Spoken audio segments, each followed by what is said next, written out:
Government के जो बड़े बड़े इदारे हैं, इम्पॉर्टेंट जो डिपार्टमेंट्स हैं, उनका मिसयूज़ सरकार कर रही है। ईडी, सीबीआई, इनकम टैक्स, इनकी छापामारी अब पूरा मुल्क देख रहा है। सरकार की तरफ से, आरएसएस की तरफ से, भारतीय जनता पार्टी की तरफ से मुल्क के अंदर नफ़रत का माहौल पैदा किया गया। उसके ख़िलाफ़ राहुल जी ने जिस तरह से आवाज़ उठाई, और तीसरा जो एक सियासी डिक्टेटरशिप आहिस्ता आहिस्ता मुल्क के अंदर डेवलप हो रही है, उसको राहुल जी ने इस यात्रा के दौरान उठाया। आपको याद होगा, ख़ास तौर पर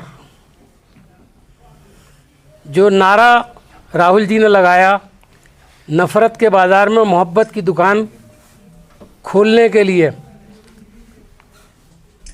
उसने करोड़ों हिंदुस्तानियों के दिलों को जीत लिया। और मैं समझता हूँ कि पिछली यात्रा का सबसे बड़ा असर ये हुआ था कि एक आम चर्चा इस बात की होने लगी थी कि मुल्क के अंदर जो नफ़रत फैल रही है, मुल्क के अंदर जो बेरोज़गारी फैल रही है, मुल्क के अंदर जो इकोनॉमिक मुआशी बर्बादी फैली हुई है, उस पर आवाम ने अपना पूरा रिएक्शन दिखाया। अब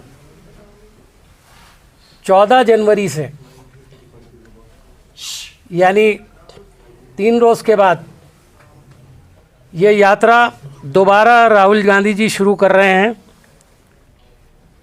और इसका नाम है भारत जोड़ो न्याय यात्रा। यानी इंसाफ के लिए और भारत को जोड़ने के लिए अब ये यात्रा हो रही है।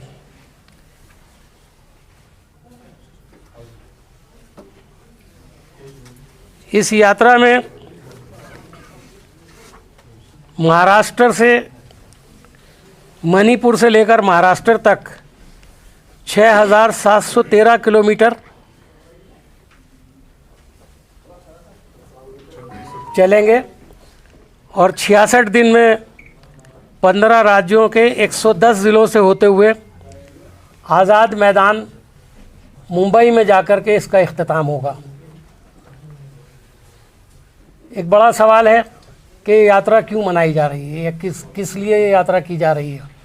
एक यात्रा की जा चुकी है, तो राहुल जी ने पहले भी वादा किया था, कांग्रेस के लोग भी बहुत कहते थे कि चूँकि वो कश्मीर से कन्याकुमारी तक हुई थी, तो मणिपुर से लेकर के महाराष्ट्र तक, हिंदुस्तान के इस कोने से लेकर इस कोने तक, पहले उस कोने से लेकर के इस कोने तक यात्रा हुई थी।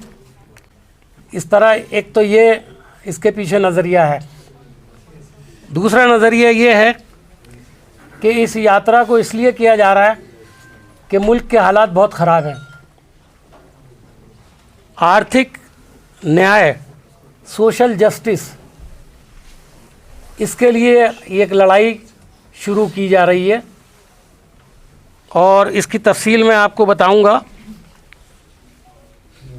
सामाजिक न्याय, इसके साथ दूसरे नंबर पर सामाजिक न्याय और तीसरे नंबर पर राजनीतिक जस्टिस, यानी सियासी इंसाफ की लड़ाई लड़ना, ये भी इस यात्रा का एक मकसद है, ताकि आवाम के अंदर एक अवेयरनेस आए, एक जागरूकता आए और वो इन इश्यूज़ को अपना मुद्दा बनाएं।